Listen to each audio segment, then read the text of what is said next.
Welcome to the show. It's nice to have you here. Today we're talking about name, image, likeness deals. What are they? What do they apply to? They apply to college sports, and that's what we're talking about. Last week I talked about the G League Ignite, and everyone in a lot of the comments on TikTok talked about how I should talk about name, image, likeness, and how college students can actually make a lot of money playing college ball and doing endorsement deals. You're right, but so can G League athletes too. I want to say that. G League athletes can get a compensation for their work and then also get endorsement deals. But that's not what this is about. We are actually just talking about name, image, likeness deals. When did name, image, likeness deals come to be? Because for a long time, you were not allowed to make any money playing in college athletics. It was a crime against the NCAA to make $1 basically doing anything. So all college athletes were allowed to get were books, money for laundry, their tuition paid, room and board, but that's it. Anything else, the students were penalized a lot.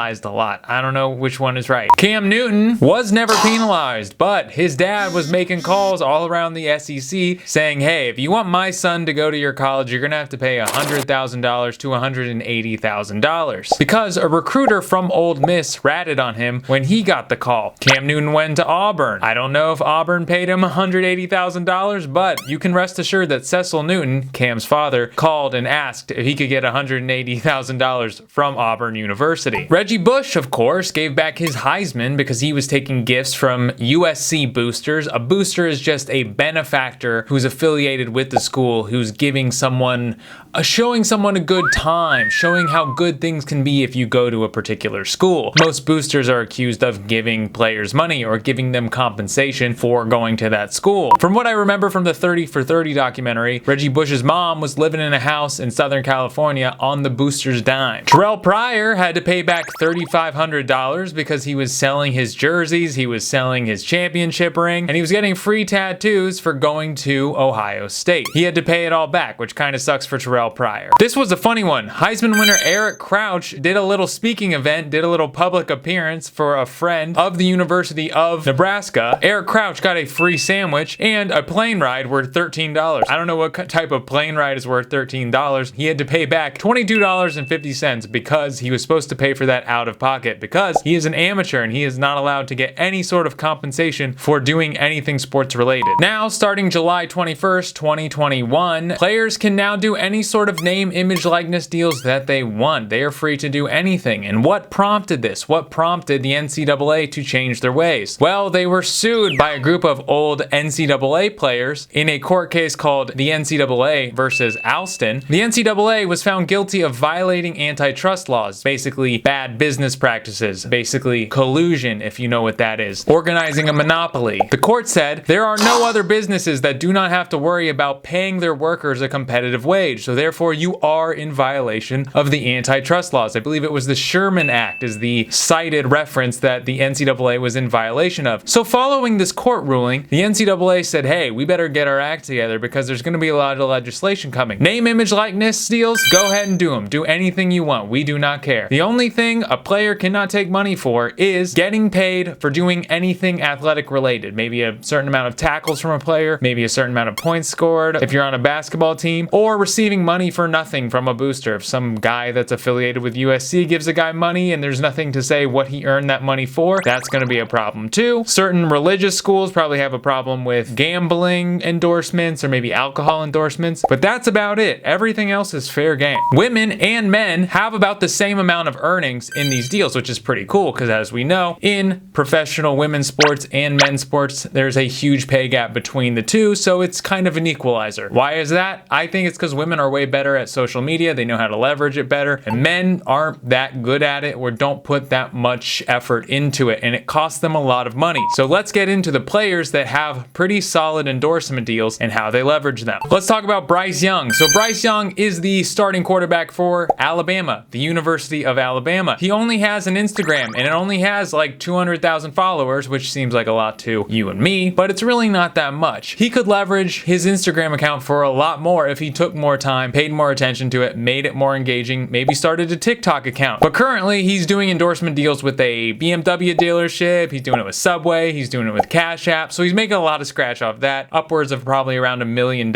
And he has definitely the ability to make more, as soon he will be going into the NFL draft. So Sanisa Lee is a gymnast at Auburn, and she placed third in the uneven bars in the Olympics, and she placed first gold medal overall in the Olympics. So she's pretty talented. People say that she is the pinnacle of NIL, of name, image, likeness deals. She can do the most. She has the most ability to sell her image. She makes around $21,000 per sponsored post on Instagram. Not bad. You can buy a Honda Civic by just posting a branded content piece on Instagram. Pretty cool. You go, Sanisa. She was on Dancing with the Stars, which was probably the most watched show on TV, at least through the last 10 years. I don't know what it is now. It probably is still Dancing with the Stars. Rest assured, she made a ton of money off of that. Her biggest sponsor, though, is Pearson, the textbook company. Kind of interesting that she's going to college, because you don't really need to go to college if you're going to be an Olympic athlete, but she goes to college, so part of her brand is being a college student, so therefore she's sponsored by a textbook company. Kind of pays to go to college if you think about it, to be associated with school and learning. The last one I want to talk about is Olivia Dunn. So Olivia Dunn, same thing, a gymnast, and she has the biggest following of all. She has 2.2 million Instagram followers, and she has 5.3 million TikTok followers, which is insane. She has a lot of influence. She's doing it big. She knows how to run her social media, and she makes a ton of money. Where does she make her money from? She makes her money from cosmetics companies. She makes her money from American Eagle. I didn't even know that was a store anymore. And another one, Bartleby, a textbook company. She goes to LSU. So she's a college student. Like I said, of course, that's what we're talking about. We're talking about college athletes. She associates with a textbook company, which is a very smart move. So if you're a gymnast, go to college, get a deal from a textbook company, because they are the most lucrative. And Dunn brings up a good point. She says, NIL deals help me make all my money right now, because as a gymnast, there's no professional gymnast league. I have to make all my money while I'm in college, while the spotlight is on me. So it gives me that opportunity to make money as a gymnast, which she didn't previously have because she couldn't make money. So good for NIL deals. Let people get paid. I think it's really cool that they're now doing that. I don't know why they didn't do that in the past. I think it's very oppressive. I wouldn't have gone to college if I was